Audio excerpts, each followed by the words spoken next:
It just throws you off a bunch, yeah. Yeah, I have no idea where I was. Train of thought. Um, okay, hey, what's up, dude? New Not much. start. What's up with Yeah, you? yeah, great. Yeah, we just had some content. I did a cooking stream. Okay. Um, so you're level 252 hero. That's cool. Yeah. You're thinking of maybe working on your legion during the next event. That's interesting. Yeah. Yeah, that seems like a good idea. Make sure everyone in the chat who doesn't know what I'm talking about, make sure you check the latest YouTube upload before this one about the Celestial Blessings update coming to GMS soon. Okay, so now that we got all of that out of the way, yeah. So you said you could get used to the leveling. It's not that much lower. What area, like what map are you training at? It depends. For hero, there's a lot of like the quote unquote like best hero maps, like lab. Which one is it? Let me find out. Deep Core 1 in lab. There's Okay. also some places in Moonbridge, but I don't really train there too often just because the burning is pretty god awful if I do say so myself. So I Okay. typically go to Labyrinth of Suffering Interior 5 just because the burning is usually higher there. Wait, is that my Uh, map? oh, But yes, Terry 5, that's where the Adels go, I think. I thought that one was pretty crowded. Okay. So you're saying Interior 1 is actually really crowded? Deep Core 1. Or Deep Core 1. Oh, Deep Core 1. Oh, okay, okay, Yeah. okay, yeah. Like usually when I go it's not more than 30, but I guess it I just go where I can get the most burning. That's Wait, usually where I wait, get the Deep best Core 1. rates. Is Deep Core or Interior, which ones are the one on the top right? I thought it was... Interior is top right, Deep Core is bottom left. Okay, okay, that's what I thought. Okay, yeah. Yeah, so Interior 5, I think, is the map where Arcs go and where Adels go, I think. Oh, Hmm. okay. Okay, I that's mean, I could surprising also that just it's... like, yeah, I could check rates like at other maps. Mm-hmm. Yeah, I'm still trying to work on hopefully making a full comprehensive tier list of all the endgame mobbing, but Oh boy. yeah, I need a lot of input from people, and there's going to be a new level 240 area, so that's going to maybe shake things up again, like maybe people stay there for longer, but that should only be for late game mobbing, not for end game mobbing, thank god. But yeah, at that point you're like never done with the tier list, but you know, that's how MapleStory is, things keep changing. Yep. Skills keep getting added. Like as soon as we get the new patch notes with all the extra skills, the new movement skills for warriors and stuff, they're, Oh, I'm so you excited. know, you get your up jump, your little slashy, your hop slash. I'm only really excited for the up jump because it makes surviving dragon as a hero a lot easier You than Lucid. wait, can you use that in any way for Lucid? Yeah, in phase 1 when the dragon comes, normally the way heroes survive it, it's like super precise. They have to blitz shield the first hit of dragon, wait until right before the second hit, and then World Reaver, and you have literally just enough time to die from it. But I've never really done it, so maybe the up jump will help a little bit with You that. can up jump into Blitz Shield or something. Yeah, something like that maybe. I Who hope knows? I hope the up jump is We'll find high out. enough. Yeah, I hope it's high enough because the beam of the dragon is pretty high too. Yeah, I guess we'll see. Yeah, we'll see if it helps. Yeah. Okay. Or you have to get to the side, of course, and then dashing through the golems used to kind of work a little bit, right? If you iframe, then you could dash through it or something, but now you can't anymore. Yeah, they remove that. But the up jump will also help with just getting over golems. You just up jump, a World Reaver, and then flash jump. I've seen that one in KMS at least, so. Okay. Wait, do you gain airtime with World Reaver? No, but the up jump seemed high enough to at least get over like 3 golems instead of the flash jump, which can only get you over 1. Okay. Okay, that's interesting. Seems risky. Well, it's going to be about risking this stuff in the beginning, right? To see if you can get away with more stuff. Because that will eliminate the amount of scenarios where you're just sure you're going to die and increase the amount of scenarios where you might actually survive, so that's always nice to know. Even though at this point, if you're in a strong party, the phase 1 is pretty short, right? Even if you die like 2 or 3 times in phase 1, it's not the end of the world, because that's what the lives are for. My party before could clear phase 1 in like 4 minutes, so... But we lost, for now, we are missing one of our... We have 2 heroes, I'm the weaker one, we lost the stronger one, and then we also lost our 6 Tikana. Oh, just okay. because of couldn't really play the game too much anymore. So I see. Okay. we'll So see how those a go. little bit more pressure on you now then Yeah. for that burst. I see. Okay. Well, let's see if we can help you out in committing that burst, or confirming, I guess I should say. So what's your setup? You have a 230 Kana, so do you have use that one to fund your stuff? Yeah, usually. I basically getting to 250, I funded my hero pretty much on itself Mm-hmm. until the last like 5 levels. I spent all that and all the nodes I got. I think it was like 500 nodes or something, 700 nodes. Put all those onto my Kana, funded all my Kana with just my hero, and then now I kind of like do both. Okay. No. So whenever you run out of coupons and stuff, but you still feel like making gains, you can Yeah. double dip that way. Do you make enough coins that way? Not really, but I also don't farm on my Kana all too much. I usually Okay. try and do 2 hours a day if I can, but I also don't always use the coupons. Okay. Not too much, just 2 hours a day. Yeah, That's just like 2 hours. astronomical for me, but what's your daily income for coins? Do you know that? Uh, I can find out in 5 seconds. Where's this? On- My daily income is 89, so not that much. Okay. Well, my calculations say it's 91, so it went up a little bit since you last calculated, I think. That um, And plus 30, of course, if you do the dailies. if I do the dailies. When you do the dailies, of course. I mean, that's a third. Yeah. That's a third extra, so that's pretty big comparative to how much you can get. Yeah. 120. That's pretty good. So like times 7 for weekly, so that's 850 coins. So if you're Pretty good. yeah, that's pretty good. Yeah. Okay. Okay. But of course, we'd like to get that a little bit higher so that you can have more Course, yeah. room to breathe with your coins, and you don't have to like piece together and go to the pawn shop to get some extra Legion coins at the end of the week to try to bridge those last 2 days. And whenever there's an event, you want to be able to go hard and not worry about if that's going to hurt you afterwards and stuff. Yeah, especially during those 2x's. Yep. Okay. Well, I mean, it's been a while since we had a 2x, but you want to be prepared, yeah. Okay, so when it comes to Legion and Link, do you have like pretty clear what characters you would want to work on first and what your priorities are there? Actually, no. I have no clue of what I need to do right now. All I know is that I'm working on my third Explorer Thief for the Link. Okay. 'Cause that's not maxed yet. Mm-hmm.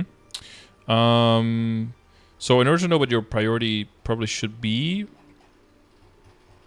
well, you're 252, so you have some understanding of the game, right? So what is important to know when you're talking about Links, Legion? Like, what kind of buffs do you get from that? So what would we be looking at to make sure what your priorities are? What do you mean by that? So what kind of stats do you generally get from your Link skill and your Legion? Like, what do you rely on for your Legion to make sure that your damage goes up? Oh, crit damage, boss damage, ID. Yeah, one important one. You forgot one important one. Uh, What comes before crit damage? crit rate. Yes. Crit rate. Those 4 ones are important. So we're going to look at like what are your current numbers there and how are you getting those right now, and then kind of use that as an input to see like, well, what does that mean in terms of priorities for building your Legion and your Links. Okay. So set one of hero ranges buffed is a little bit predonk, so you get that full 249% final damage buff here. Yeah, it's insane. Hero kind of busted, I must say. It kind of, yeah, a little bit. I mean, it is mainly in the single target rate, right? Yeah, pretty much all of that is. Like, I think my range normally is like 12 with or full orbs, something? it's like 20. Oh, yeah, without something. orbs is like, what, like Yeah, 9 so or it's something? like Yeah, 10 to 12, something like that. Yeah, and then you're buffing Just everything. It's pops like up. casual 50, and that's like solo. Then when your party buffs and you have a domain on you and everything, it's like Yeah, you're just hitting like just 80 mils or something. casually max range, you know, Yeah, at yeah, 35k stat. yeah. As you would, normal, standard. Okay, so you're using these links. That seems pretty best in slotty. I've heard a lot of people say that Xenon Link hybrid logic is not actually very good late game. So Yeah, I think it's one of those things you kind of throw into a calculator to see where you're at. But you would have to throw like all your stats into a calculator to see like the value of the 10% all stat. not Um, again. God damn it. yeah. I'm inclined to like believe people on that. And to think like in your current situation, it might be better to throw in, say, like the Adele link if you're doing party buffing, party bossing. I mean. I mean, yeah, I do both. I try and solo like as hard as I can get, Yeah. If you're but soloing, then that this one would be fine, I think. usually doesn't go too good. Wait, the solo bosses? Yeah, my solo bosses are just not the best. Is there I mean, anything you're struggling with in particular? I think part of it is just because I'm like, I mean, I try and solo Engloom, and the fact that it's like, oh, hero soloing Engloom at 35k stat, it's like, it doesn't seem possible, but mathematically, if I had both the Arcane Force and the what's it called, the levels, if I was 255, I Mm-hmm. could do it theoretically, but Okay. I've never practiced normal gloom, so I don't know. it's no. I've heard people say that I should be able to do it, definitely with my arc, but I've never tried, so I I don't know. mean, as a 50k arc, you definitely could. I would have to start trying. Like I just have no idea. Like I've never tried it, even practiced it. I ran into the boss once because because Code Knox was like, "Hey, does anyone want to party gloom with me?" And I had my buffs on, my link skills on, and I was like, "Well, fuck it, let's let's just go." And they got like two other people, and we just got absolutely rolled. But it was like old gloom. Yeah, Um, New Gloom he seems fair in normal mode, and then in chaos mode, that's where it kind of gets like, yeah, everything yeah, just like doubles in damage or something, from what I heard. something like that. And you also like when you go into darkness, one of the like the mob that petrifies you, you can't kill it anymore. When in normal, you can just one shot it. Oh, okay. So you just gotta dodge iframe, Yeah. keep running away. Okay. So Engloom is Yeah. literally just like you can iframe if you ever go into darkness. Anyways, Anyways, yeah. And then the other link skill that you could get in there would be the Mage Explorers. yeah, I was thinking of working on that after I finish The Thief. yeah, the Thief Link. And you can get your Spirit of Freedom 2 more levels, right? Yeah. That's also, that could be pretty useful. Apart from that, it's just like Max level 6?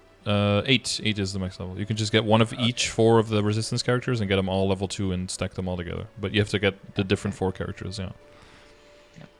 Okay, so your crit rate is 100 now. 10 is coming from your inner ability. That's nice. 20 is coming from Phantom Instinct. So are you at exactly 100 or are you over by anything? At exactly 100. Okay. The only way that I could really change things around right now is I could get like Beast Tamer and Phantom both up to 210, Mm-hmm. and then I can reroll my crit rate soul on my weapon just Ah, to you've get got a the weapon crit rate. Okay. juicy 3 attack. Yeah. Yeah, that's was because there was some crit coming from somewhere. Because I didn't really do the math yet, but it was like there's something giving you more crit that I don't see immediately. It's your soul. Yeah, okay. I have that as well. I have a 12% crit soul on my weapon as well. On Yeah. my arc, it just saves you a bunch of hyperstat points. So what's your hyperstat point distribution right now? It is. I'm guessing it's just like 10, 10, 10, 10, 10. I actually use a calculator. So Okay. it's 10 in crit rate, 9 in crit damage, 13 IED, 9 damage, 10 boss damage, and 5 attack, and then 3 strength. Okay. Yeah. So hopefully with the mage link spliced in there, hopefully that can allow you to take some points out of IED and throw them into something else. Well, the main thing that will do that is growing your Legion, right? And getting the block from Yeah. Legion being instead of 13% being a 40% block. And the other thing that can also help you do that is, do you have any IED in familiars right now? Um, I didn't really farm any familiars, Mm-hmm. but I did get lucky with two. What's the lowest rank? Is it common? Common, yeah. Or Yeah. yeah, so I have two common 15% IED familiars. Cool. Okay. And then, have you unlocked the third slot as well? But even if you do, you probably want to get a healing familiar there, right? Uh, most of my parties don't use healing familiars just because of the input delay. Yeah. So I've some of heard. them, from what I heard, the spider does not give you input delay. Sorry, not the spider. The same line that the old snail used to have, the mutant snail. Oh, Whatever that line is, that one doesn't give you input because it just like automatically cycles to nearby and it doesn't target anyone or something. So that one doesn't give input delay, but the other ones do. Yeah, like the old golem and the old Kronos and Kantar, like all of those would all give you input delay. Yeah, which is really bad because it can just, if you get it at the wrong time while you're trying to flash jump, you could just die from it. Yeah, yeah. it's kind of the opposite of healing you. It's not very good. It So, feels but apparently the line. So I forgot the exact name of the line. Did you have a mutant snail? Yeah, I had one because game is bad. I farmed 24 hours, only got one. Wow. Continually restores a large amount of HP and Oh, MP here it is. to To party party members. members. Yeah. Yeah. So the one that says like nearby allies. Um, the Cronus also says party members continually. Yeah, but apparently the snail one doesn't take away your inputs. So if you can find something with that line, which it seems like that's a rare line. So either combining, either throwing in one of those. But this ID that you have, that's with the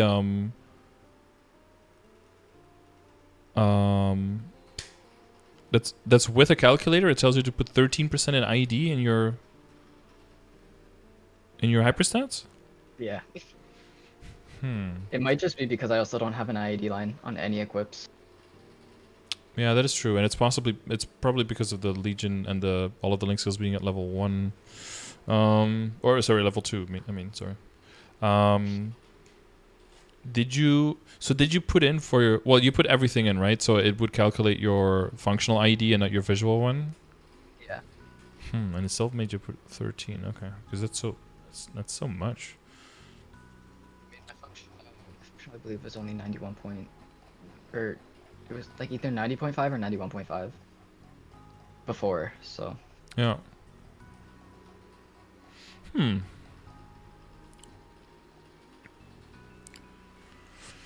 Yeah. I think big thing would be Mage Link. So definitely start working on that Mage Link when I 9. finish Yeah. Thief. But yeah, I guess growing the Legion and getting the chunk of 40 will allow you to get points out of your hyperstats, and then instead throw those into more into damage and, well, boss damage first, right? Because that's 4% per line. Yeah. Yeah, I don't know if getting an IED. I don't know if getting the Ho Young Link will be worth it. Well, Young Link doesn't give quite as much as Mage Link, so I just probably stick with Mage because I don't know what else I would take out. Well, yeah, probably gonna be important to get the Lumi to level 3. That's probably gonna be an important one. Yeah. Put in the Mage Link, level the Legion, so you get a bigger chunk there, and then I guess if you guys are okay with not running healing familiars, maybe trying to get a third one with 15% ID, I guess. Yeah. And then there's always a little bit of IED that you can get from the badges. It's gonna be a long-term process though, right? To get the 7-day monster Parker. well, that one, that's the medal, right? But I mean the badges in Oh yeah, the familiar the badges. familiar Yeah, yeah. badges, yeah. Those are all like little chunks, and then there's a few characters. Because let's basically just go by this. I don't know if you've seen. Have you looked through the commands a little bit in my channel before? Not too much. Okay. I've just kind of like looked at some of the ones. How dare you? No, I'm just kidding. So, so you've not seen this one? No, I haven't. So these are all the link skills and Legion buffs from all the characters in the game. Right. And so I organized them here by like good for everyone, mainly for bossing, utility specific for certain classes, or just garbage. And then so I put those going from left to right on the first line, and then basically based on the priority that I put them in, that puts all the characters' value from top to bottom in the first column. So that's like roughly not just the value for any character that you're maining, but also mainly the value for your total legion. Because if you get all of your foundational legion things that give you a lot of extra damage and give you a lot of experience, if you get those done first, you can level the other ones up faster, and then subsequently that makes you get to the total package of strength that you want to add to your main character the fastest overall.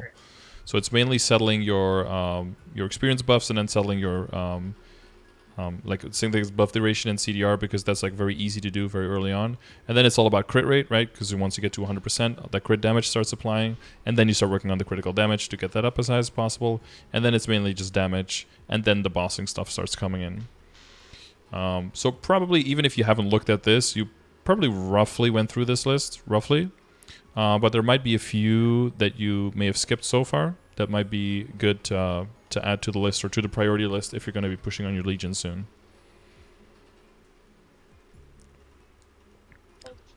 This in mind.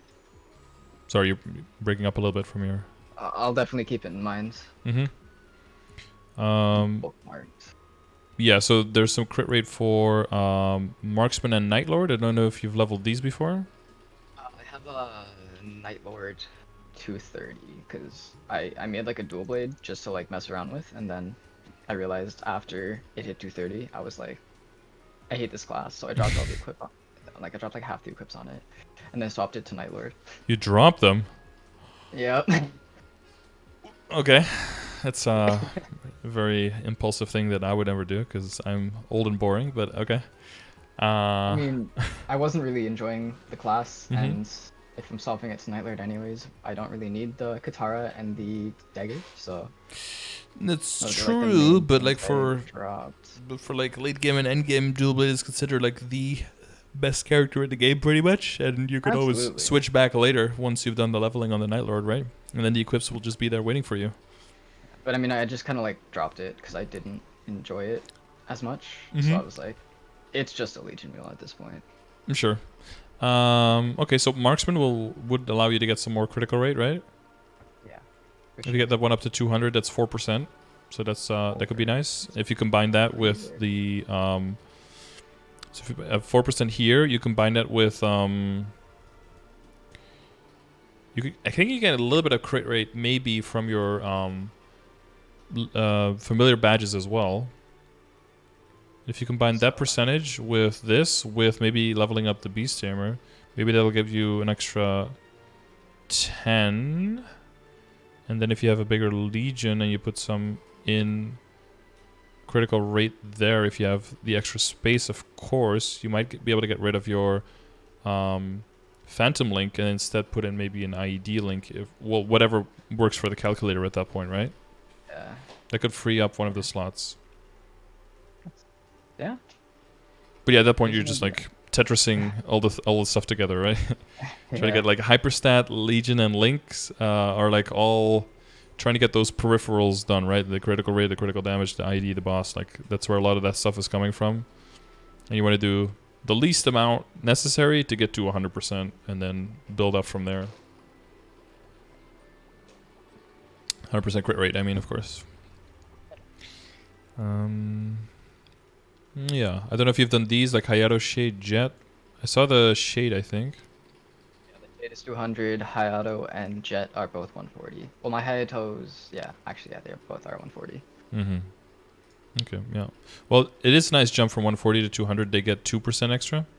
Yeah, it's a big jump. So if you get that on both those characters, it's basically like you're adding another level 2 Kinesis Link.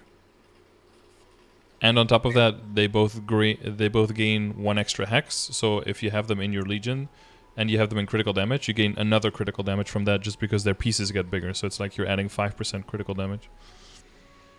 And then, you know, in terms of, that's almost like, that's over half a line of critical damage on your glove extra, right? Like the equivalent. Yeah. So at a certain point, some things just scale very, very well. And like leveling up these guys is definitely one of them. Yeah. And then we talked about the resistance links, right? Yeah, I think I only have Battle Mage and Mech left for those. Yeah. So I did Blaster and Wild Hunter. Yeah. Mech is really nice because you also got the buff duration out of that. It's always Buff duration really affect hero all too much? I don't think it does. I think only From under what I've booster and rage, I think. Yeah. Because the other stuff is I think hyper so. or fifth, yeah. Yeah. Yep. It's not all that good, but it's something. Well, it does help Makes my all the other pets have to be characters, lucky. right? When you're training all That's the other true. characters and then you have the mech in your legion, then it helps all the other ones level up. So it would definitely help if you're going for level 3 Lumi Link. It helps Lumi a lot, for example. So then Right. you'll be able to Oh, it get that also guy. does AV Link. Yeah, Yeah. AB Link, yeah. True, yeah. Yeah, so that would be really big.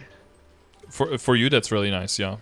Because you're very burst heavy, so then if you can make the AV Big Link burst. yeah, last a little bit longer, yeah, you're right. Yeah, Zelpix mentioned that. I just Yes. saw that. Yeah. You have your little we always say souffleur, like it's the people like in the stage, when you're on the stage you have those little hoods in the front when there's someone in there with the lyric with like the text. They got like the lines and then they whisper the lines to the people on stage if they forget their lines. Like Yeah. he's helping us out with that one. Okay. Matrix seems fine. I guess working on that World Reaver soon. World Reaver upgrade doesn't really give all too much because I don't really use it in a BA, and it already one-shots. Yeah. Like before all my other stuff. So I've just kind of been putting out on the sidelines. I'm not crafting any World Reaver nodes. Just like whenever I get one, I just throw it in. Yeah, maybe weapon aura is even better. Yeah, because it gives some ID actually, or final damage. Final damage. ID and final damage. Yeah, it gives both. Yeah. Yes. Yeah. Yeah, that'll. Yeah, because that's probably ID that you don't calculate into your bursts, right?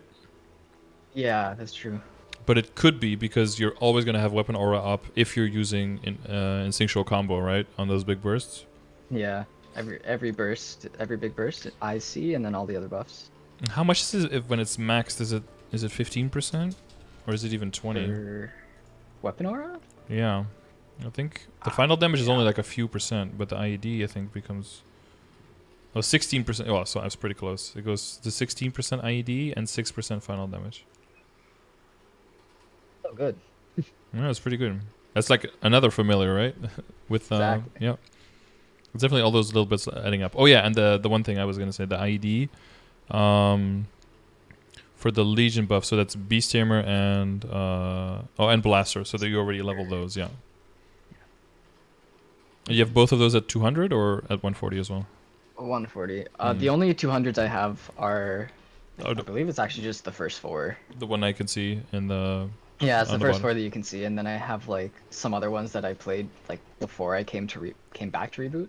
Mm-hmm. Like Kinesis is like 182 for whatever reason. Lumi 163. Like, Yep. so Mm-hmm. that doesn't really affect Legion at all. But I saw this and I was like, oh, this guy's got a bunch of level 200s, but actually you're just like filling up that first. It's like what was I supposed to do? for the people window Scroll? shopping. Yeah, you're like you're putting all the good stuff in front, and then like once you get into the store, it's all. Yeah, Shade was just terror burns, so. Oh, I see. Yeah, you have like Starforce BS as a name, so I assume that this was not a character that you're planning to play a lot. Yeah.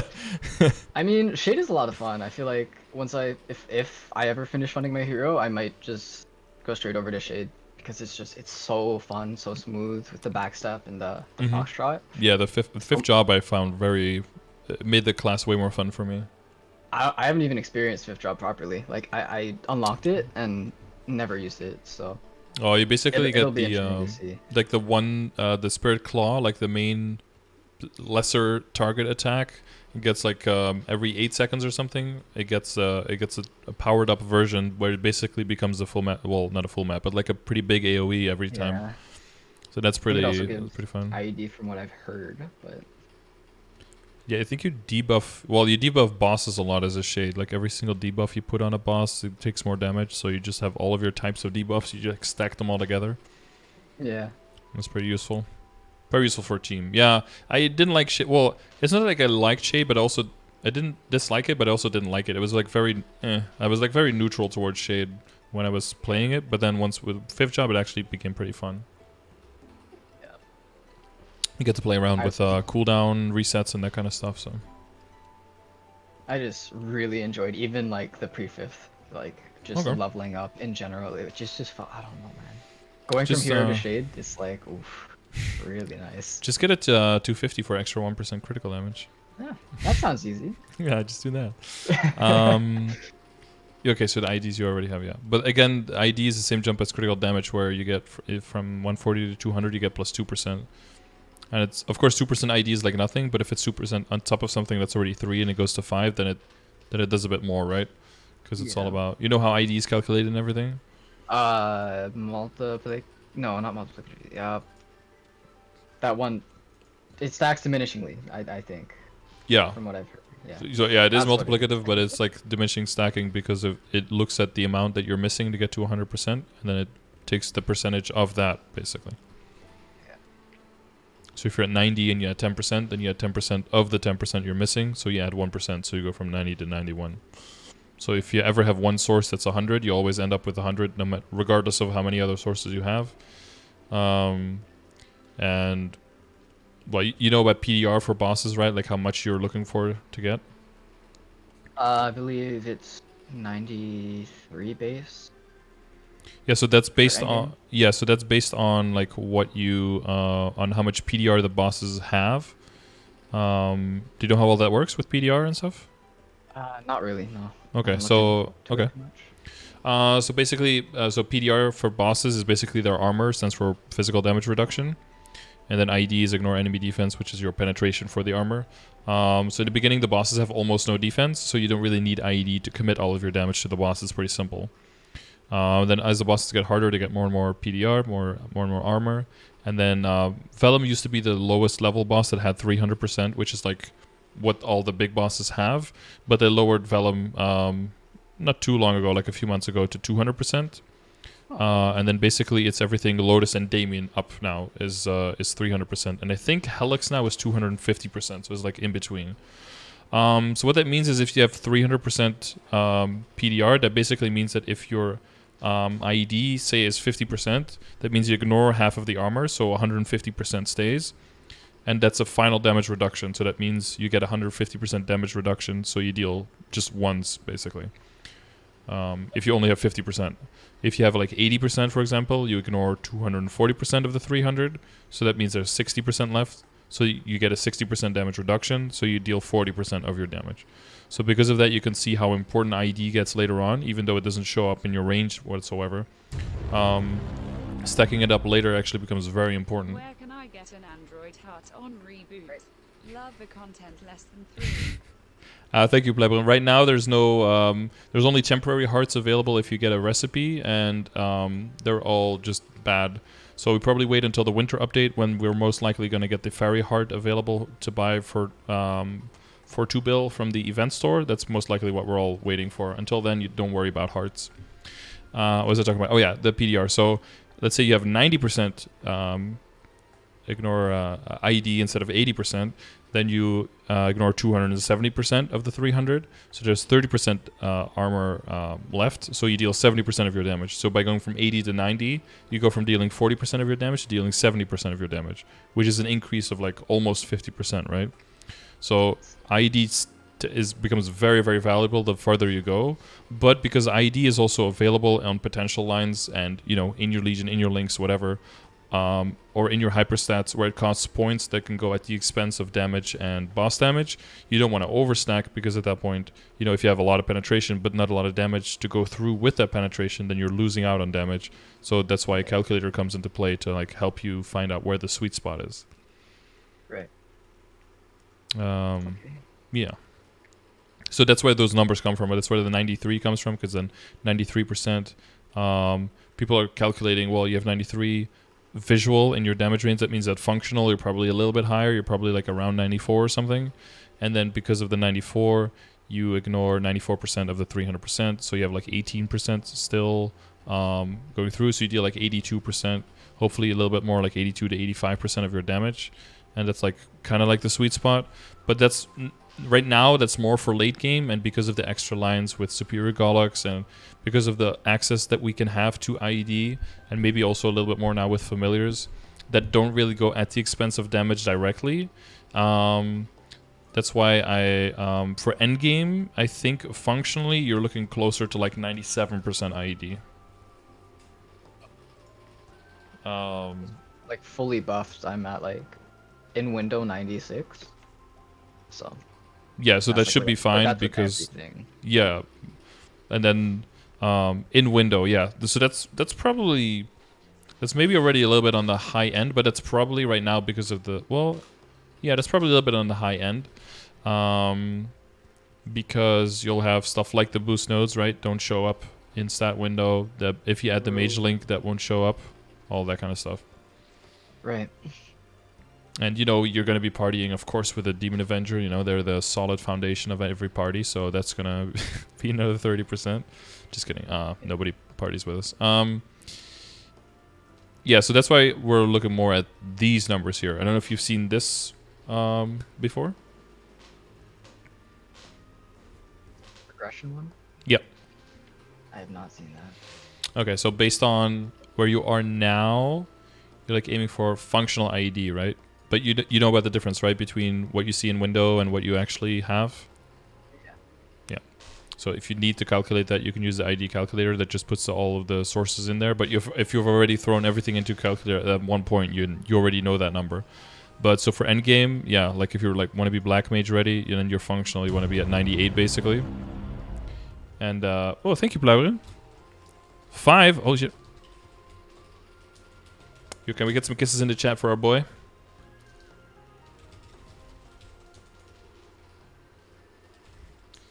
Sorry, dude. Somebody showering me with emotes, with subs right now. Thank you, man. Thank you. I'd be sorry for that one. Yeah. So these are like the numbers you're aiming for. So if you look right at your legion, it's a lot lower. It doesn't mean that you're bad, but it just means that if you level up the legion right now, there's a lot of gains that you can get there, proportionate to how much you would have to spend or invest to upgrade all the other stuff. So the progression grid tries to kind of look at how can you kind of map how far you are in the game, and how can you, by looking at that mappage, how can you look at where are the biggest gains that you can make relative to all of your sources of increasing your damage that you have access to. So like Starforce, we look at functional damage bonus plus we're looking at 400 to 470.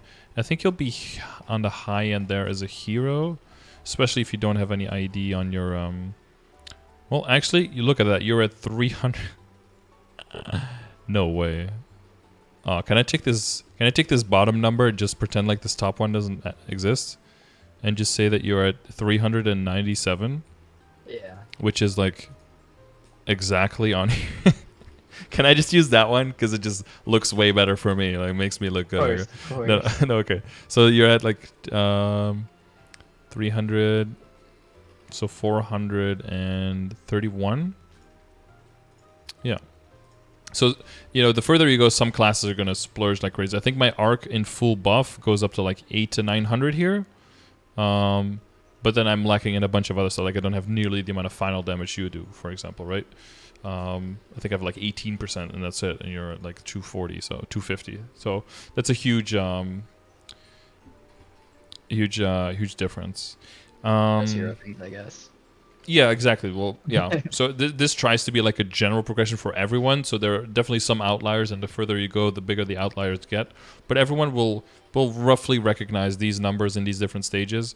And this is, of course, based on the monsters you're going to be killing in these stages, and therefore these numbers are kind of just like recommended to be able to clear the content in a timely manner, and you know, to be able to carry your own weight, basically. Right. Okay, so Matrix is fine. You don't need any help there. We talked about your links and how your Legion can come into play, right? You know about the order and you know about the event coming up. So as long as you're prepared for that and you have kind of like a list of what you want to go through, then I think picking the right event for you will be pretty easy. Yeah. I also have, if you haven't seen that yet, I have Legion with like some help on how to build your. No, this is build Legion grid. You don't need this one. With leveling your mules. So maybe this can help you out on like which things you can use to prepare if you're trying to level your characters past 140. Things that can just help you out on getting there faster, basically. Oh, I did forget Monster Park existed. I really did. Like entirely? Pretty much. Oh god. Well, yeah. So that's another 10% IED you could be getting on the hero, right? It's probably Yeah. best, since you're already past 250 and stuff. It's probably best to push for the medal first on your hero, and then use it possibly as a leveling tool on other characters. But yeah, we would have gotten to that going through the equips anyway. But yeah, that's number one on the daily list that we need to add. I think Hoyoung Link is worth it. I mean, I'm not sure. He says he's like visually at 96. Yeah, so he's not at 95 functional. He says buffed, he's at 96 visual. That's right now, right? You're at 96 visual right now? Like fully buffed with like weapon aura familiars. Yeah, because I think the weapon aura was the thing I that... think it was 96. And with the familiars, yeah. I think that means... 93. What the? Oh wait, that Nope. was. Uh-oh. All right, I guess I get Ho Young Link. Which skill did we I lose? remembered incorrectly, I guess. Oh, My bad. maybe. Okay, maybe remember. Because that's a big difference, right? 93 and 96 is a huge difference. Yeah. Because like, even like one, I think a 40% line at 93, that could get you to 96. But so that would be one line of 40 different. Yeah. Yeah, maybe the Hoyoung Link would be like a good bridging link until you get to the bigger Legion, and then you get the... Yeah. But yeah, yeah, this is like when you're at that level of like trying to min-max and trying to figure everything out. At that point, a calculator will be helping you way more than I can, because I can't do all of those maths in my head, right? I can. Yeah. I don't know. Like intuitively, I can have like a general idea, but if it specifically helps, I'm not sure. I'll look into the. I'll put Yeah. it in the calculator and stuff. You already put some stuff in before, right? So it's going to be a matter of just like switching things up. Yeah, just swapping a few things. Yep, exactly. Okay, so we went to familiars, went through this. Are you familiar with like transposing stuff, and are you working on anything in that department? Working on my Dom pendant, because there's been news of the possible Gollux changes, right? You can only have one pendant equipped. Yeah, possible. It shouldn't happen for us, but it could, so it's probably better to be prepared, yeah. Yeah, because like I already have my superior earrings, I have my Sweetwater earrings transposed, and I just the Dom pendant wouldn't be too much of a big deal. Because you're at like 17 stars for your stuff? Yeah, 17 everything except for top and shield, which are 21 and 20 respectively. Yep. And then 18 CRA, then everything else 17. Yeah. Oh, I think I've got about the same on my arc. Yeah, I also got that potential. Mine is at 21, so I'm not like looking to transpose any Dominator pendants or stuff. But if it does change for us, then I will have to like move over for the arc, because it'll be really painful if I don't. That'll be a big loss. Yeah. Yeah, but you know about like what kind of flame score you're aiming for, and what kind of what Starforce? Yeah, yeah, I have a pretty good idea of that. Okay.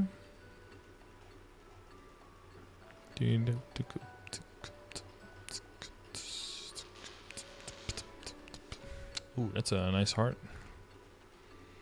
Thank you. That's the one thing that I can say is better than some other endgame players. Exactly, yeah.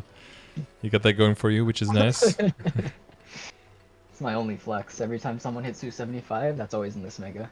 Oh yeah. Any excuse you can grab to throw that one out there. Exactly. Got like 2 or 3 Post it in people whispering guild. you, and you're like, "Fuck." Yeah, post it in guild. Be like, sorry, who said they wanted to see a heart? Yeah. Well, this is what a heart would look like. Like, always the casual flex. Yeah. Throwing that one out there. So there's a few things I'm thinking about.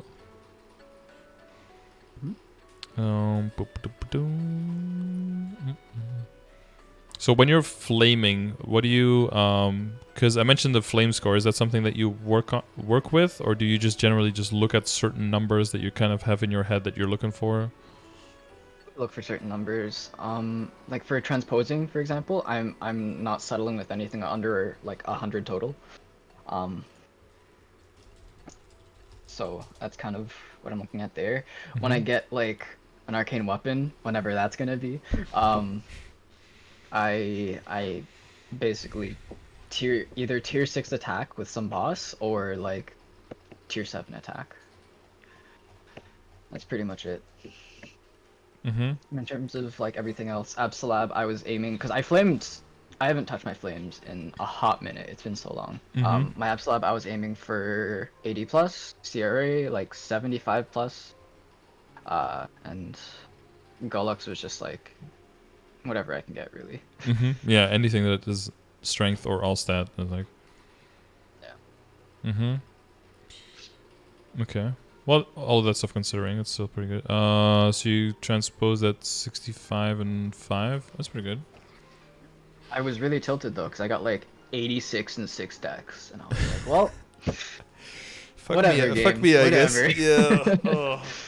I think in one of my like first 20 flames or something, I rolled like a really good intellect flame. Yeah, my pendant's been not treating me too good either. It's been getting the same dex flames and int flames. It's like, really? Yeah. Just Yeah. who says strength users have it easy? Yeah, well, all the non-strength users, right? Because they get all the strength, and then as the strength user, you get all the intellect. Yeah. Okay. Okay. Well, so Legion is one thing. That's definitely gonna be big gain boost stuff. So flame wise, the flames are also in the progression grid. Like what flame score to aim for. I don't know if you're familiar with flame score. You probably kind of are. You probably multiply your all stat by 8, right? Yeah, 8. It's like on the calculator it said like 8.2, 8.3. So just kind of go off that. I just assume 8 to be safe because I don't care for doing any math harder than just basic numbers. Yeah, when you're done, it's probably going to be closer to 8.5. So the calculator is really good at giving you numbers for right now. However, if you're changing things, those ratios will change, right? Because the ratio is always based on what your total amount of points are in those different categories. Yeah. So what the flame score looks for is not what the current situation is, but what the situation will end up being once you have everything settled in the current stage that you're in. So if you look at so basically what it means is that your attack will decrease in value, your percentage of all set will increase in value. So you should right now. I don't know if you have your calculator with you, but like it should be pretty close to that. Like main stat is 1 to 1. Secondary stat is roughly 1 to 8. So like 0.125 or something for for a dex, and then weapon attack around 4, maybe a little bit below it. Yeah, I think it's a little bit lower. And then all stat like around 8 like you said 8.3 or something. So once you're like done with upgrading your stuff, the all stat should go up to like close to 9. It'll be like 8.8, 8.9 around there. Weapon attack will be just over 3 only, like 3.0 something or 3.1. Secondary stat will be closer to 1 to 10, so that will lose in value, right? Because that's mainly because the lines that you have now that have percentage all stat will all be rolled into percentage strength, so that will decrease the value of your secondary stat as well. And your main stat will stay 1 because that's the basis that we compare to. So by using this value for your flames and not necessarily what the calculator says for you right now, you'll be more accurately aiming for numbers that will have that value still connected to them once you get everything ready, and not so much what's better now. it's going to be closer for you and not as much different. But let's say that you're like early level 200s or something, and then you look at a flame and it's like, oh, this flame has like 6% all stat. It's better than this other one that has like 80 main stat and 1% and 2% all stat or something. That could be better for you because your total amount of all stat could be really low. So comparatively, the 6% all on the flame might be better at that current situation. But that would be it would be a huge loss if you would roll over that, because if you could have something like 8 stat and 2 or 3% all stat, that could almost be like endgame value, right? If you use the flame score calculator instead. So just because something is not the best now doesn't mean that it can't become later. So that's why this is kind of like future proofing yourself. So if you need to get used to like what those values are, you can use the calculator that somebody made. It's like a little bit hand-holdy maybe for you for in the situation that you're in. But if you're like trying to prep for endgame, and so for flame score for transposing, usually I tell people to aim between 105 and 115. Like that's like a good target number. So if that's a 6% all stat, like that would already be so that is a kana, right, as a strength user. So that would already be like 54. So anything that gives you like 55 or like around there would already be like way better. So if you're aiming for 60 because you're still like looking at 8 for 6%, then you're actually what you're aiming for is for endgame is actually like really on the upper end. And that could be a difference of spending like an extra 20 bill or something on flames if you're aiming for that specifically, because you might be aiming a little bit higher than you actually think because you're undervaluing the all stat. But it also means that if you only hit 5% all stat, that means that you might need to hit 60, maybe even 65, something like that. But yeah, looking at this a little bit more, just trying to get these numbers into your head, it's probably pretty quick. But you can see how it like matches with your current situation, and how also since it's going to change, it's good to future-proof your scaling on your stuff. Okay. I think that gets us through all of the like basic and peripheral information, unless there's anything that I just talked about that you feel like we went over maybe a little bit too quickly, or something that you had a question about before and you feel like it hasn't been answered yet. But after this, we'll just go directly into the actual equips and like the direct advice on what to work on, I guess. Yeah, we can go on to the equips, I guess, now, because understood all that pretty well. Okay, that's good. Yeah, and you can always like double check in the commands, of course, if you want to be like, well, because I go over it like pretty quickly, but then there's always guides behind it that give like additional info, so exactly that can round it out a little bit. Okay, yeah, so weapon wise I wouldn't go too hard on this. I don't know how close you are to arcane weapon. I mean, if we get that event that lets us buy droplets in the near future, I'm gonna be really close. Otherwise I'm like 90 droplets away. But I'm also in Hard Lucid, so I'm like really hoping for that one-handed axe drop. Hoping for a drop. Yeah, exactly. Yeah, it might be better to just hold out for a drop, but of course, yeah, you don't know if it's going to be next week or if it's going to be a year from now. I literally just got my first drop on my arc last week. Yeah, I saw. After, yeah, so in total, I'm at 3 drops now in 248 clears, so yeah, that could be... That's like an average of 1 per 80, so that could be, if you're running both of the bosses, like 40 weeks of waiting for a drop. I don't know. That's a while. That's almost a year. I do like have 10 a lot months. of Lucky Dog friends, though, so yeah, I'm hoping their luck rubs off on me. One yeah, of them has a 21 Berserked in their first Berserk, so... That's pretty nice, yeah. Yeah, there was one bishop who was in my party who got 3 drops in 2 weeks. So they got 2 weapons drops on one day, like one from each boss, and then another weapon drop the next week. So they got like the same thing in 2 weeks as I did in 2 years. So yeah, that's gotta hurt. a little bit, because you can literally have people who are just full arcane and have the chance of going for 20 and 21 and maybe even make that, but they didn't have to work like nearly as hard as someone else or nearly as long as someone else, and that feels really unfair. Feels really unrewarding. It's really surprising to me that there's not like a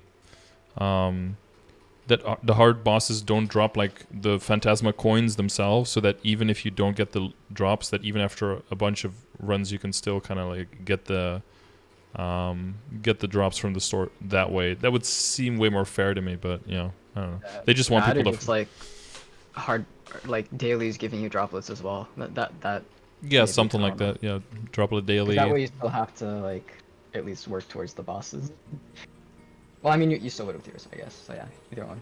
Yeah, it's just such a huge gap, right? Because the chance is so low, so the standard deviation gets extremely wide. So if someone gets lucky, they can be extremely lucky, and then if someone is unlucky, they can be extremely unlucky very reliably, and then the gap between those two is so huge. Yeah. But you know, you accept it when you're doing this, I guess. So it's just part of reality. Yeah, just move on. But it's part of the game. It is yeah, what it is. does sting a little bit, but you know, is what it is. Yeah, so I wouldn't go too hard on the weapon for those reasons, you know, because even if you're like upgrading it, you're not going to be upgrading it by all that much comparatively. But we're looking at this money-wise. So money-wise, first things first, don't spend money on anything until we know for sure that we're not getting no boom on tyrants. Because if we do get that, then you want to throw all your money at that, and you want to get like a huge, you want to get like a 15-star cape and possibly shoot. Right? It's probably not going to happen, but if it does, then that will be where all your money needs to go. My issue with that would be like I'm missing how much ID and boss from the Apso set. But I guess there's no ID, right? It's only boss, I think. There's. Is there I ID? mean, at 4 set there's 10%. At 5 set there's 30 boss. Yeah. So it's only a small amount of ID, if I remember correctly. Yeah, so it's not too bad. I guess it would just be the boss, which my Yep. boss isn't. It's only higher now because of the shield, which I got super lucky with. That's really nice. I have 21 just regular on my hero, but if you just add a 30 boss, that's pretty juicy. Yeah. Reminds me of my secondary on my arc. I got pretty lucky with that as well. I think I spent 200 mil just like YOLO rolling, and I rolled 40, 12, 9. And it's like, well, yeah. I guess we're keeping that. I was looking for a 3-line attack, but I guess this is the next best thing, so. Good enough. Yeah. Especially because my boss is like 205 or something before, and now it's like 235, so it's felt pretty good. Yeah. Yeah, no, that's definitely, that stays efficient pretty long. Like, percentage damage is still pretty good. Even at, where I'm at, that just means that you typically, with my arc, you typically want to just roll full attack on everything, but it's still, I mean, it's still really good. It's still pretty close to being as good. So if you hit a 40% line, it's not like, oh, it's shit, you have to reroll for attack. Like, yes, it's less, but like, to which extent is it lesser, right? If you're going to increase like your total final damage by like 0.5%, but it's going to cost you 80 bill to do that, then, you know, maybe you want to think twice about that, and that's not necessarily like a brain dead reroll or anything. But yeah, obviously you don't touch the secondary, that's like done forever. The emblem definitely has some room for improvement. Yeah, that's kind of like my next cubing project. Yeah, exactly. That's probably just going to be like massive red cubing, right? Honestly, because even if you had I've just been throwing the reward point blacks on it. Okay. Sure, I could see that. But I would probably just save up a bunch of money and just go mass red cubes. Because even if you had 12 and 9, that'll already be an upgrade compared to this. I'm pretty sure 3% attack is better than 9% all set for you. I'm pretty sure it is as well. And but like, I think the average I don't cost. have that much mesa right now, so. Well, I think the average cost with the red cubes of hitting 12 and 9 is only around 2 bill. So I'd have to save 2 bill, which is very hard for me. Well, I mean, on average, so you probably want to save like 3 to make sure. Yeah. Because the standard. Me, yeah. Super inconsistent luck. So. Okay. Wait. So, you're one of those who like spends as soon as they get it. You can't like sit on money. I think the most I've had at one time was like 17 bill. Okay.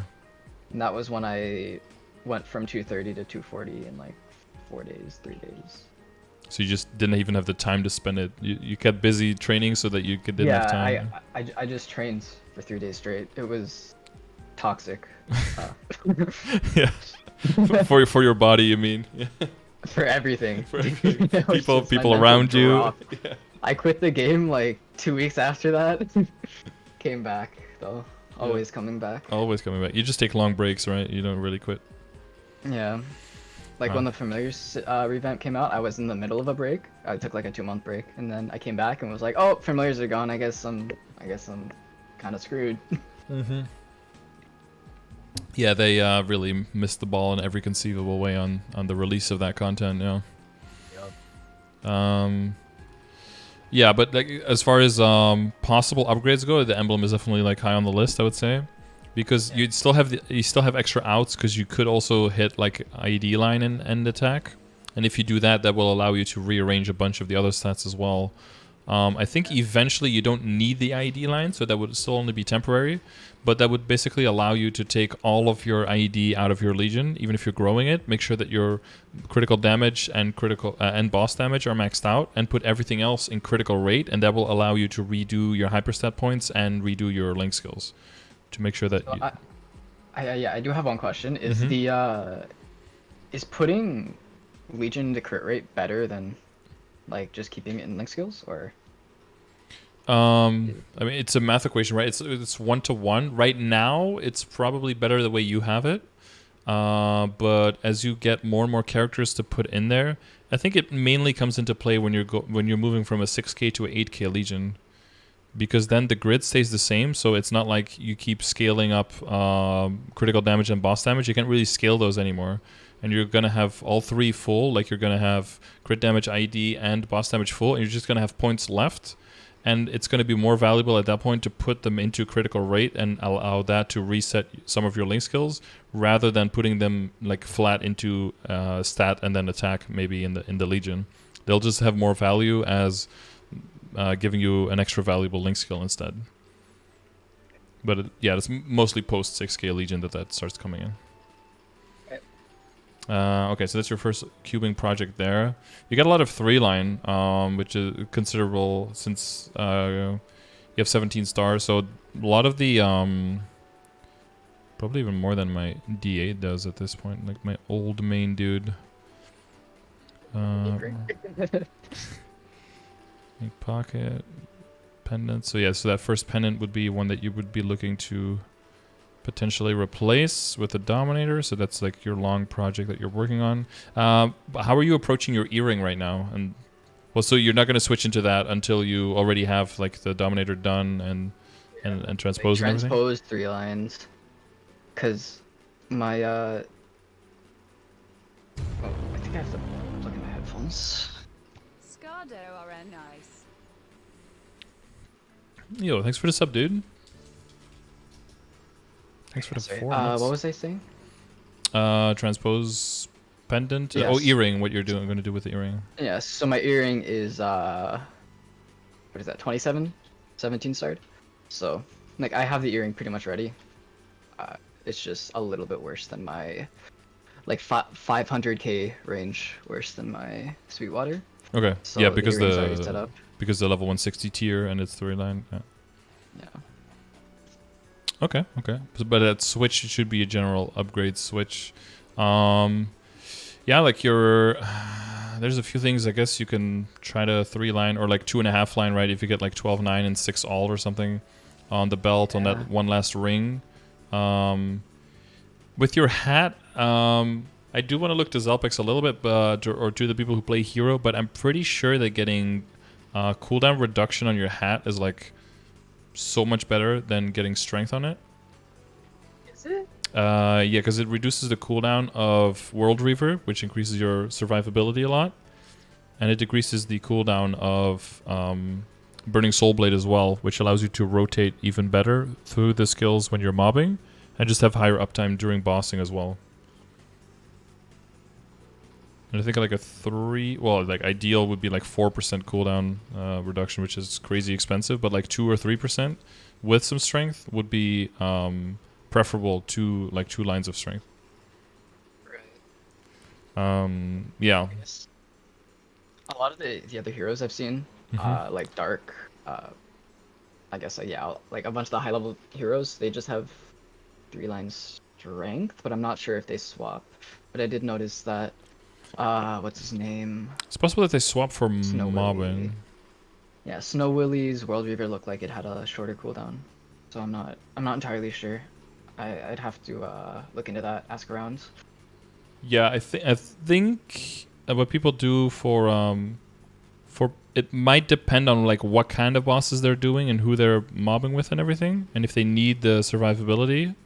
If they don't really need the survivability on World Reaver, then I think they just go full damage, just to get the crazy burst in. But I'm fairly certain that on bosses where survivability is more of an issue, that they will switch.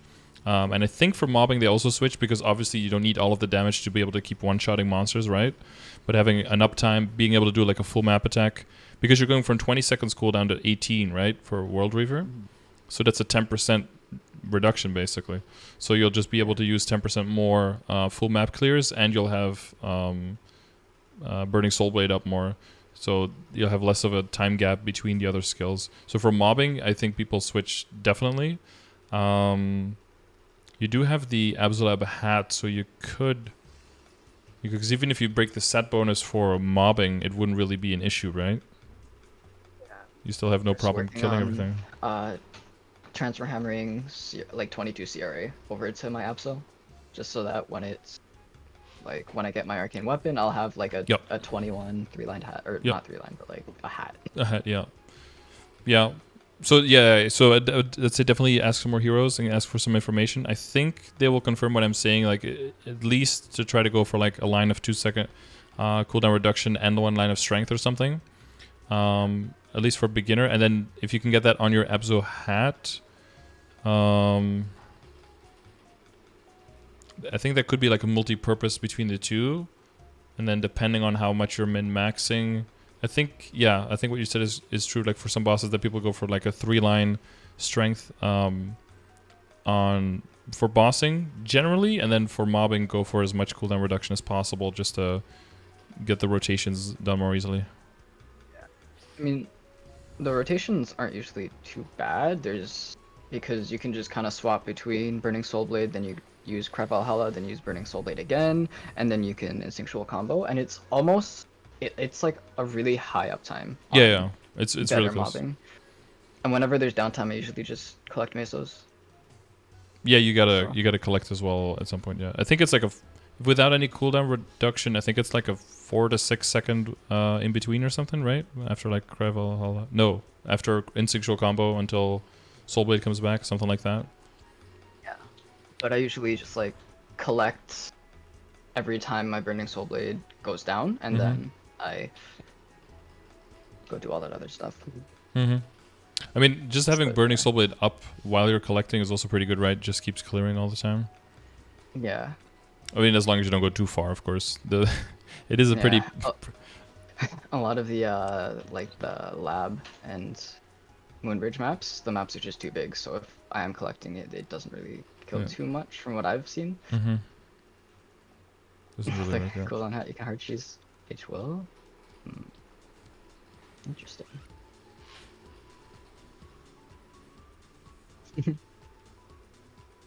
In part 3? Oh yeah, because of the reduced cooldown you can just... Yeah, and that'll also give you more final damage and give you a decent chunk of damage, so you can just stand still and not need to move and ignore the chance of possibly dying. Yeah. Okay, so I could probably invest in a cooldown hat when I get more mesos. Yep. Whenever that is. Yeah, whenever that is. So like for cubing projects, I would definitely look at the emblem, look at possibly the hat, right? And then look at possibly getting another 6% or 9% on the accessories that are missing that third line completely. I wouldn't necessarily look at social cape. Yeah, possibly your cape, maybe, right? Because it's 2-line of 20%. Yeah, what I was gonna do with my cape was just try and 22 or 21 as Zakum cape, and then transfer that over. Yeah. That's why I wasn't really touching it too much. Okay, then that makes sense. Besides that, I wouldn't really touch even the CRA potential wise and the other stuff. Other than that, I would focus more on Starforcing up first. That And was another question that I had. Was like, do I Starforce? Do I cube? yeah, I guess Starforce is the way. It just gives so much attack. It gives a lot, yeah. So the main thing I will say as an indicator to what you should be working on is just which one has an event. If you get the no boom room, then I think trying to go for high star Meister is the way to go. Like, and drop everything else. If we know that the Tyrant goes up to 50, no boom, then doing that instead is going to be the way to go. At this point, you're basically just being guided by events because those will determine where you can make the most gains. And because everything is so expensive, even if something saves you like 5 to 10%, that becomes billions.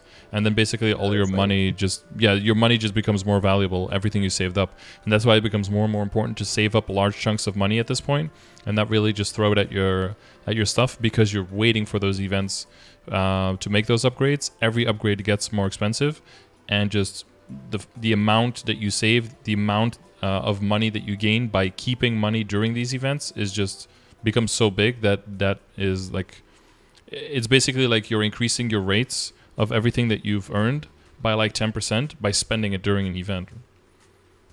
But you're like investing in an event, or you're investing in waiting for an event, basically. But some of these we know that are coming, right? Or, well, I guess 100% we never know, right? Because DMT also came, but, it came in shambles. Yeah. But, like, the Starforce events, the 30% off, the 5, 10, 15s, the 1+1s, like, those seem to be pretty dependable and regular, at least right now. So, if it's combined with a no boom, then I think going for high Starforce Meister is probably very important for you. Meistering? Yeah, because I saw you had some backups, right? Yeah, I have 3 backups. Yes, 3 backups. I think I saw 3, yeah. Yeah, depending, because you'd want to get 2 high ones, right? And that's also why you haven't invested further into the Superior Galaxy Ring, because you know you're going to be transfer hammering one in there as well. So making a new one, and if you can get that 1 to 21, transfer hammering over into the Superior, and then maybe working on the one that you already have, something like that. And then maybe what's also like valuable during no boom, of course, is if you want to get further with the other rings. I don't know how many Galax coins you have as backup.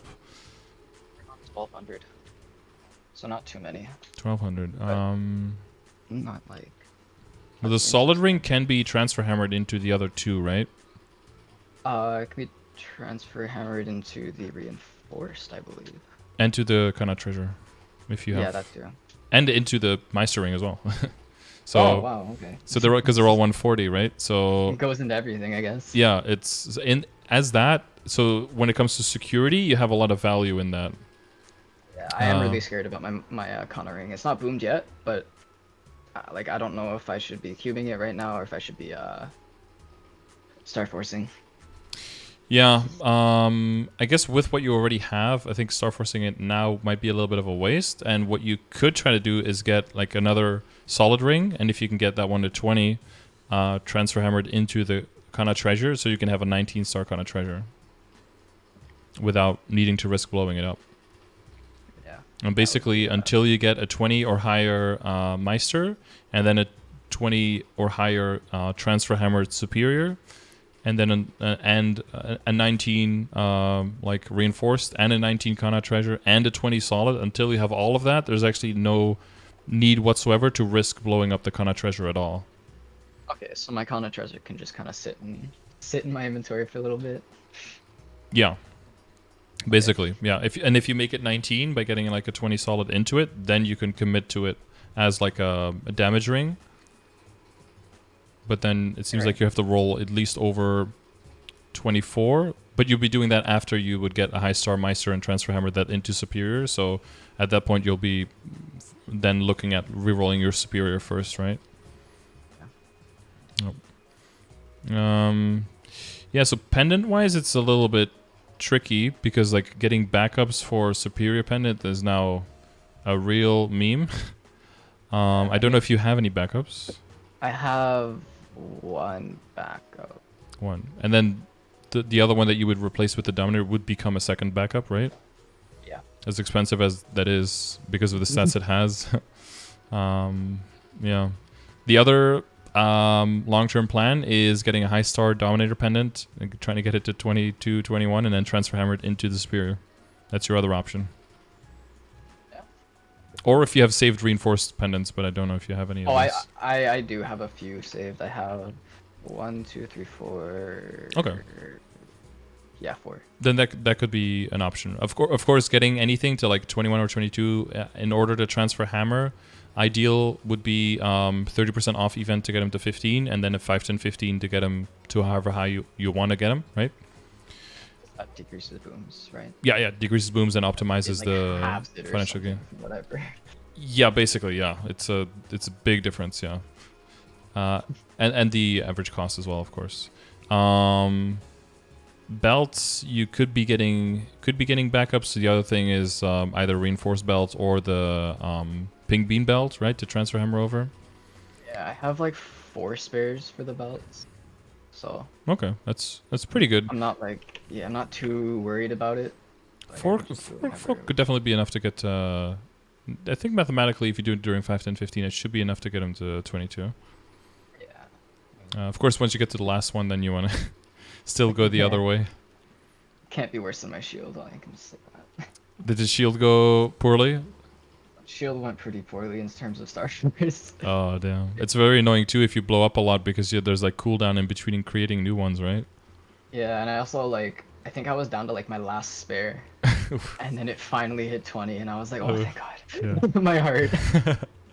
I think I blew up one shield. It was pretty good for me, but yeah, it could nice. definitely be annoying if your backups are limited, because then if there's a certain event that you want to do it within, and then you're struggling with backups, or like with Meister rings, if you want to make a bunch of Meister rings while there's a no boom room and stuff, but they cost like 100 fatigue each, and there's like an hour cooldown or something, and yeah, you gotta start really like mix and matching, being able to like, well, I want to make a few extra, but not too many, because then it's still like a primal and a bunch of twisted time, so I don't want to sit on a bunch of them. But yeah, and then I end up with my arc having, I got 2 to 22 and then have 3 backups still sitting in my inventory. It's like, I mean, I don't want to get rid of them because it feels like a waste, but yeah, it's Yeah. No. You can't really trade them either, so. Nope, they're just sitting Just there. kind of sitting there. Well, we talked about the hat already. The tattoo and the monocle. I mean, I think all of your equips are like pretty well positioned. A few of them have just 3 lines, so you know what to do with those. You have to say an item. As long as they're 2-lined or like close to 2.5 lined or something, the optimal way would be first to work on something Starforce, transfer hammer in, and then redo your potential. Yeah, that just means saving up a bunch of money, saving up the backups that you would require, or in case of the tattoo and the monocle would be a lot of dineros, and you need even more if you're going to go for the Sweetwater pendant, right? Because that one's even more expensive to replace. Right now I'm basically like doing the normal for people. In terms of the monocle, I'm just kind of like waiting to see if I get a pat mark, and then I can just transpose and Starforce. Mm-hmm. Yeah, that's So of course, yeah. And that's why monocle isn't doing too good. Yeah. Well, hopefully we can get some more information on the current KMS Tespia patch notes, right, when that goes live into the server, and we'll know more about whether or not the drop rate increase for Papulatus marks is significant enough for that to be like a more reasonable goal. I would definitely say, yeah, some people do go for 20 or even 21 without transposing it. I personally probably wouldn't. I would probably keep it at like 17 and just hold out for it. It kind of depends on how much you're really struggling for the damage, I guess. Yeah, I pushed 18 at most. But Yeah. Yeah, 18 is even still that- pretty safe if you look at the boom chance and stuff. Yeah, 0.7. I mean, yeah, every single time, right? Every single time passed, Yeah. it's 0.7, so it does add up. I've had too many people blow up stuff going to 18 first try. My friend blew up his Connoring that way. Yeah, So bad. that feels really bad, yeah. And no backups, but at least you have backups for the solid and the reinforced now, and even the superior, so it's not as bad, thank God. But yeah, pants and you have and the hat that you're working on, you have a lot of backups for those, right? So that's pretty low risk Starforcing, but it's gonna be like 100% your Starforcing gains basically. Is there any? Sorry. So yeah, like the biggest thing with the pants is like I just want to get the pants to 21, and then I can just ignore the hat and then work on my second CRA hat, so I can just transfer to abs. So Yep. because I really just I want to be done with my Absolab sword. I don't like it anymore. It's lost its shine. I want an axe. I It's want time that 5% damage. yeah, you gotta get the axe, bro. It's all about the axe. I I Is there? do have 2 Absol axes, but I don't want to drop Mezzo on them. No. That's good. Keep that mezzo in your pocket until Exactly. you can hardcore commit. Yeah, Monster Barker, metal, and then you know which backups to get for all the other items for the shoe, the shoulder, the glove.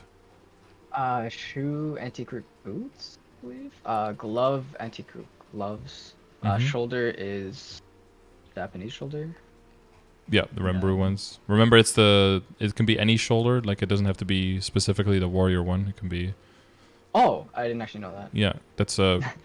That can increase your input on how many shoulders you can get because they're still pretty rare. Yeah, it can be warrior, magician, bowman, thief, pirate. All of that works just for transfer hammering. Like transfer hammering doesn't discriminate what class the item is for, just what type of item it is, and it looks at the levels. Okay. Good to know. Thank you for letting me know that. Yeah, that's a well, yeah, because I feel like you are pretty on top of it. So I was just like double checking if you knew all the little details like that as well, because that's actually a pretty important one. Because a lot of people, every time I say that, there's like 2 or 3 people in the chat and the YouTube comments who are like, "Oh God, I got rid of all of my mage shoulders because I thought it didn't work." And then yeah, because it takes a while to build up Ramaru shoulders.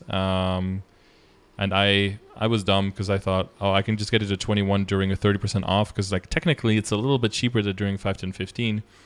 Except the average boom chance goes up from 2.5 to about 8, and I actually boomed all of the 8 that I saved up, and Oh no. that set me back. So I had to like rebuild up shoulders, and then I got 1 to 15, and that one went from 15 to 21 without any booms when I had like 3 extra backups. So that karma like came back. I think I went from 15 to 21 in I think like 2 bill. Wow. So like to make up for the for the 8 booms and the I think 18 bill I spent before, so it like averaged out at the end. But yeah, it was like a really bad session and then a really good session to compensate. Yeah. My top was I'd say a little better, but Your top? Oh yeah, yeah. yeah, because I was just like on event. And it had already boomed like 3 times because I'm gonna be honest, got off event, best event. So I got it to like 19 4 times, and then it just dropped, and then boomed right after that, like 5 times in like 2 bill. And so Cool. Oh yeah, like all the way up and then just boom. yeah, and it hurt. But then during the last, I think it was 30% off.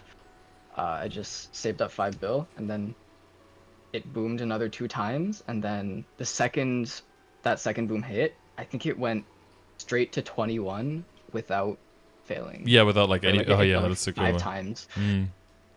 less. It was really funny. Yeah, yeah. You just need like that one lucky streak. I don't know if you saw Tamir Starforcing his eye patch the last event. He was at like 18, and there's like a video of him going from 18 to 22, but like without any fails. It's like 18, 19, 20, Yeah, 21, 22. I I was saw like, that. oh, just yeah. All they need is like that It one looked so one good. moment of like big luck, and then it's yeah.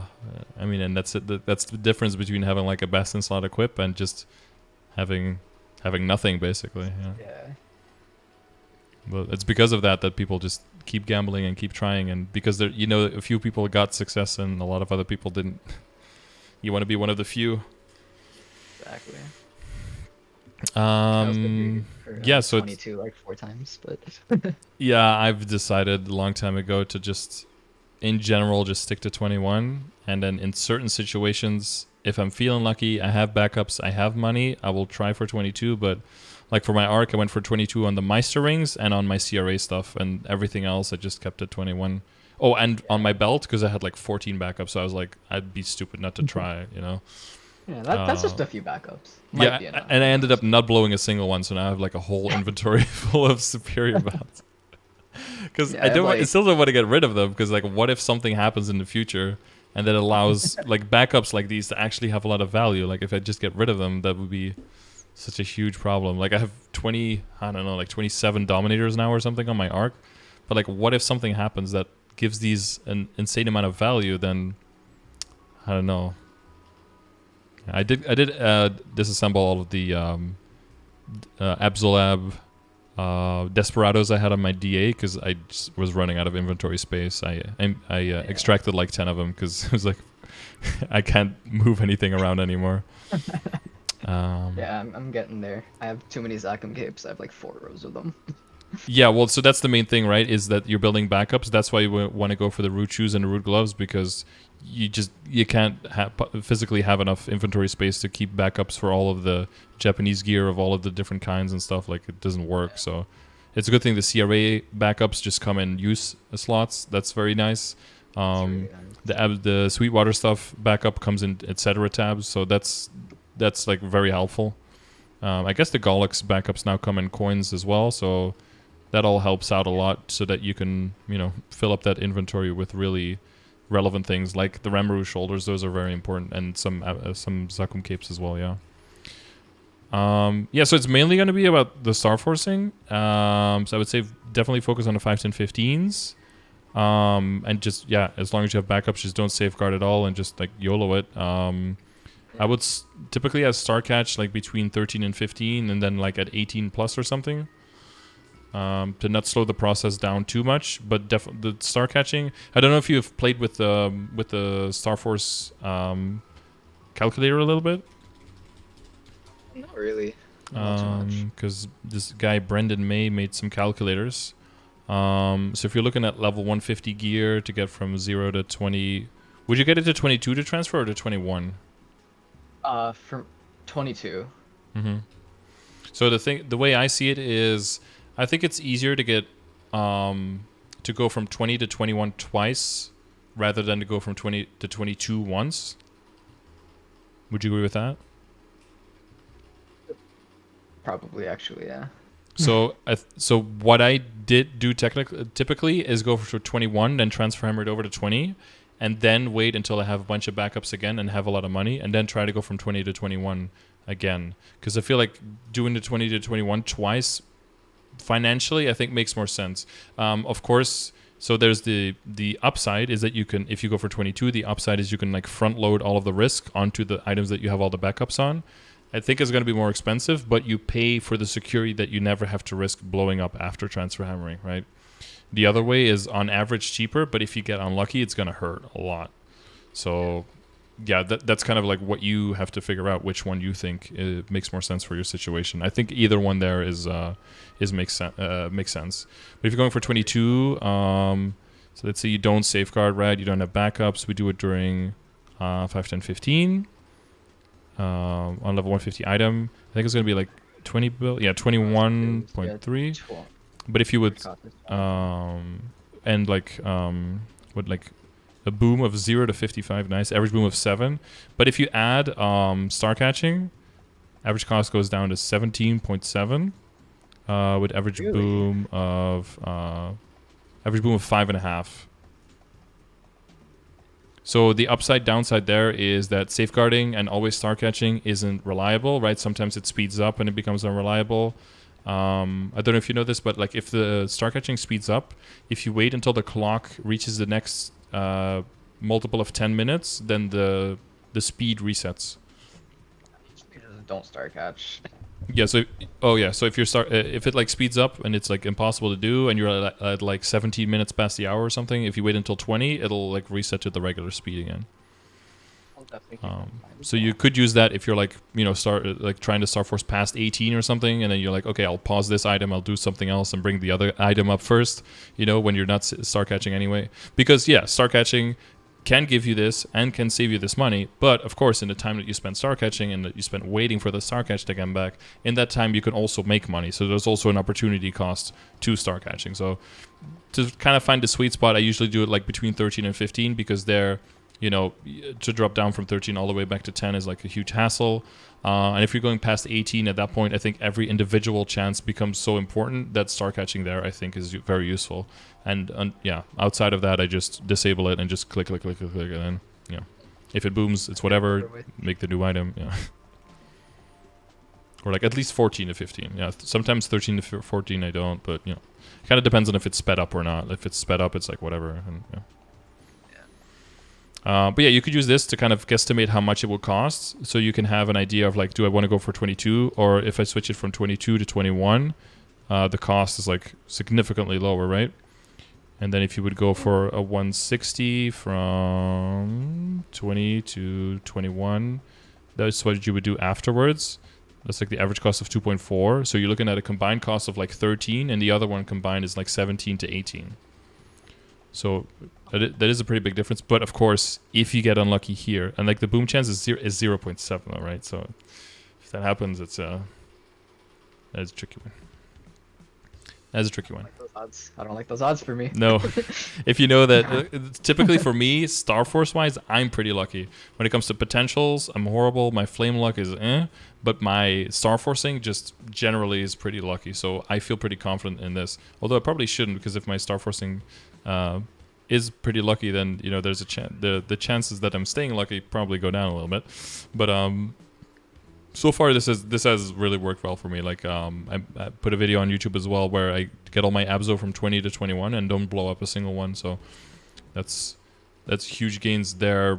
But there's still risk there. There's significant risk if you're doing it on 4 items, on 5 items. I think you should be guaranteed to pretty much boom 1 always. But I got away scot-free there. 20 to 21 is pretty safe. It's 21 to 22 where like the mash casualty happens.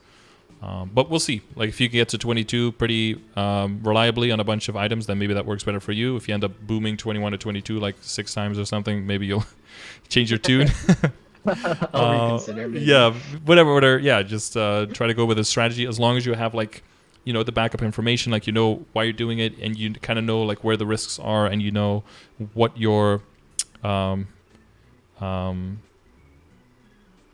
like what your limit is to, like, okay, if I get to this point, then I'll probably try something else, something like that. As long as you put like a mental limit for yourself and don't, because at a certain point it's going to feel like you're just like wheelbarrowing money just into like a fire pit, and then if you're not getting anywhere, and that's going to be like on your mental, that's going to be hard as well. And if you're already prone to like kind of maybe quitting every now and then because you're like trying to put a little bit too much pressure on something and then it doesn't play out. I don't know, maybe it's a blessing in disguise that you get a breather and a break from this game, but that's it. I usually don't quit because I'm like angry at the game or anything. It's usually just like I'm burnt out, like I've done too much in the game, and then I just need to like take a step back. But for Starforcing, like it's usually just I do it. If it booms, it's okay, cool. I have spares. Yeah, as long as you know that where there are calculated risks and where they're actually very risky risks, then as long as you can set those apart, then you'll be fine. Yeah, and then the glory of recubing everything will start. But boy. But before then, you have your work cut out for you.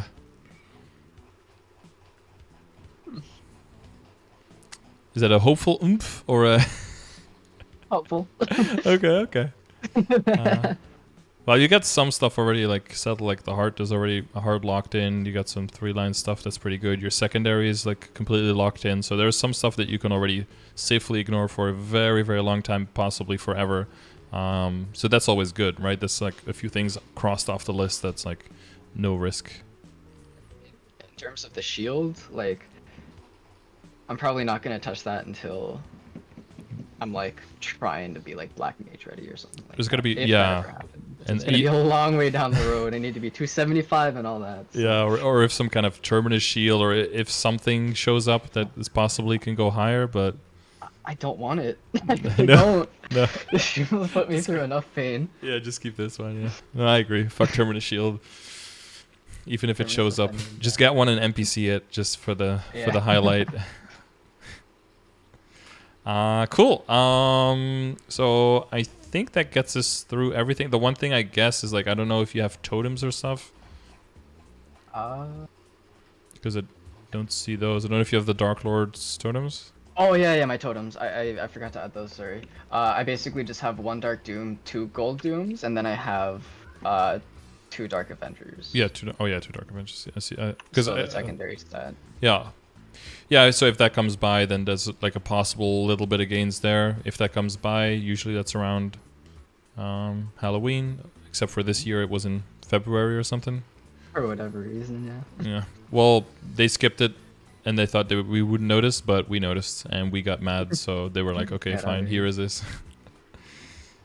Yeah, so they kind of use it as a filler event, but Yeah, other than that, I think you're well on the way. Just keep your eye out for KMS updates and Maple Sea updates and stuff like that to make sure that whenever something happens, because like I said, you're going to be hoarding more money from this point on, to make sure that you're prepared for stuff like if there's a no boom room, bam, you know what to work on first and jump on that. If there's a check out the Sunny Sundays to know when the 5, 10, 15s are, where the 30% offs are, and mark your calendar or something. Make sure you don't forget, because those are going to be the important pivotal moments that you can make your increases.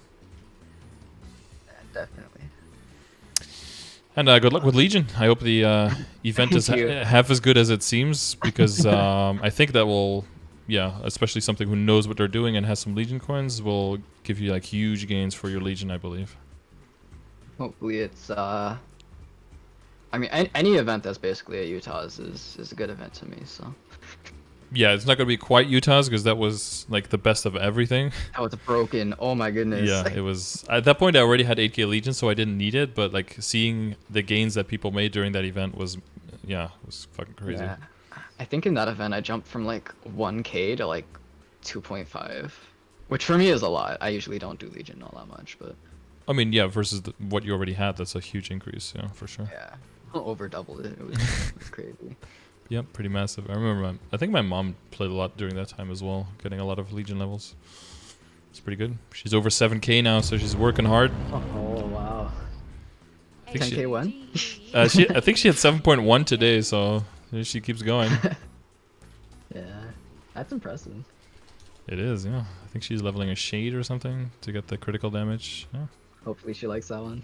Shade best class. Yeah, she invested in the Hayato, but it kept DCing because of weapon aura. But Oh yeah. so I had to try to convince her to stop using weapon aura for mobbing. She's like, "No, it's so good." It's like, it's not. You need to rotate the map better. If weapon aura is good, then you're not rotating properly. Yeah. Because it's like I'm not excited for Hayato. I've heard a lot of bad things about it, but I've also heard some good things. So I don't know where I really stand on it, but I'm a little bit scared. Yeah, it can be a little bit hit or miss. I'm just really wondering what their fourth V skill will be. Maybe that'll give them some kind of bop in fifth job that they need.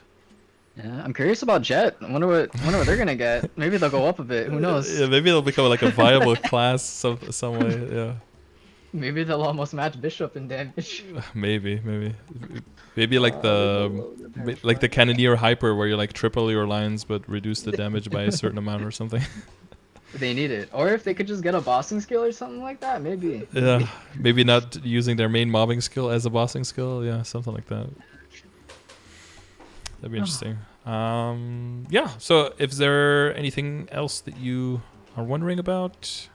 Oh, not really. I did notice that a lot of people in chat were asking for my BA. It's like 3.1 T. So if anyone was wondering. Right.